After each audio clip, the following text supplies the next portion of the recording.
Everyone, welcome to another Sunday night segment of Tally Talks. I am your host, Tally Waskin, and I will be taking care of you tonight. Tonight's story is focused on patriarch turned beauty queen featured on E's Sunday night primetime slot. If you're unfamiliar with this tale, I Am Kate is the story of Olympic gold medalist turned reality TV star and new face of the transgender community. I'm going to highlight a few aspects of her life, specifically the story of her transition, the discourse surrounding her transition and new life, and closing with the scheduling of her program. I applaud Caitlin and her courage and sacrifice over the course of her life. Truly, Caitlin, you are an amazing person, and I am so excited to see all that you do for the trans community. As much as I admire your work, though, I think I Am Kate oversimplifies and misrepresents the journey that the majority of the transgender community goes through. It is crucial to be conscious of the spotlight that gave Caitlin the ability to have the show I Am Kate and receive recognition for her courageous transition. Before Caitlin stepped out onto the red carpet, Bruce, as she was formerly known, was a household idol after winning the gold medal 40 years ago while competing in the Olympic decathlon. After marrying into the Kardashian family, Bruce's fame continued to grow. The family landed a spot on E's network with the hit series Keeping Up with the Kardashians. E followed Bruce's life closely, and being in the limelight contributed to the popularity of the family in the hearts of many Americans. This spotlight is what led to Caitlin's transition being closely watched by the media. Her story, the way it is presented in the primetime slot of her program, has led to the image of her as the hero of the trans community. The structure of the reality TV show I Am Kate closely follows her journey in a highly formulaic way, attempting to recreate the true story of all trans people. But first, let's take a moment to listen to what Laverne Cox has to say about her personal transition versus Caitlin's. I think it's so beautiful about this, my visibility and Caitlin's visibility, is that diverse representations of trans people in the media, I think, are so important. When I think about being, transitioning in my 20s as a black transgender woman who was working class and struggling to make it in New York City, it's completely different than Caitlin's very public experience. As Laverne notes in this clip, Caitlin has had a drastically different experience with the public before, during, and after her transition than many others in the trans community do. The storyline of I Am Kate is formulaic, but is important to recognize that it does combine and contrast other storylines of trans people, essentially adding to the interest and complexity that viewers get out of tuning in every Sunday.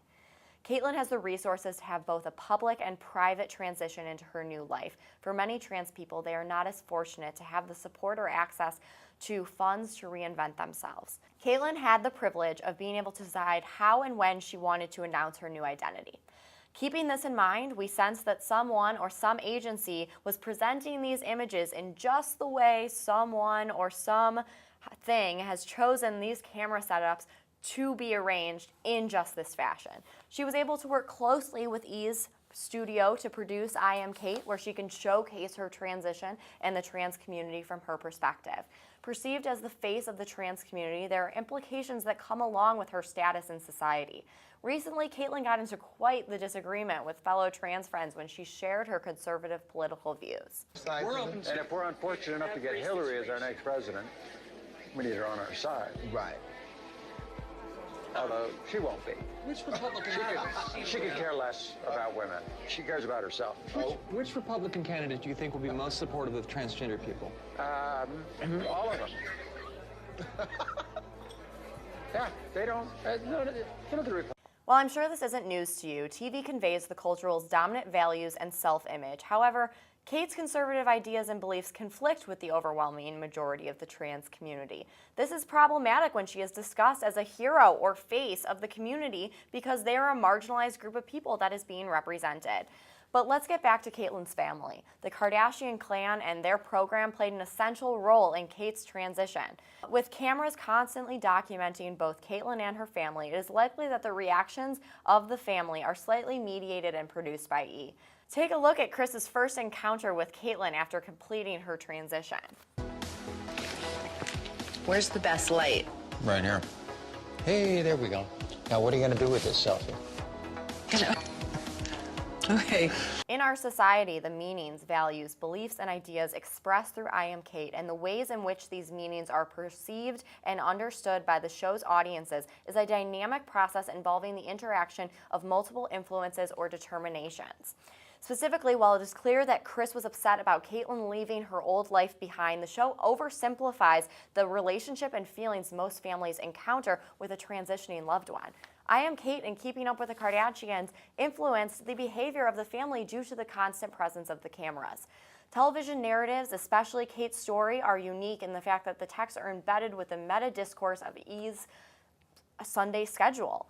Strategically scheduled on a Sunday night primetime slot on E, Caitlyn's journey through I Am Kate shapes the audience's views on this sensitive topic. There are specific connotations that come with having this time slot that influences the content of the program. Caitlyn's presence in the limelight has helped her become the face of the trans community. It is important to note that her celebrity status, as well as her and her family's programs, influence how the trans community is perceived and potentially oversimplifies the transition. I am primarily concerned with the ideologies associated with her family and her newborn identity because it is a social process and social product pervasive in its implications on larger consumer identity.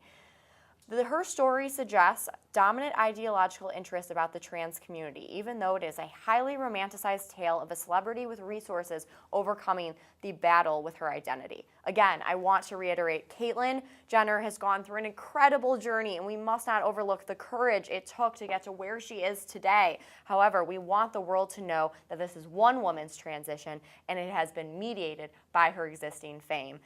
Okay, folks, that's it for tonight. It's been a pleasure chatting with you all. I want you all to tune in next Sunday where we delve into Sierra and Russell Wilson's new engagement. Perhaps they won't be celibate for too much longer. This is Tally Talks, and I'm your host, Tally Watson.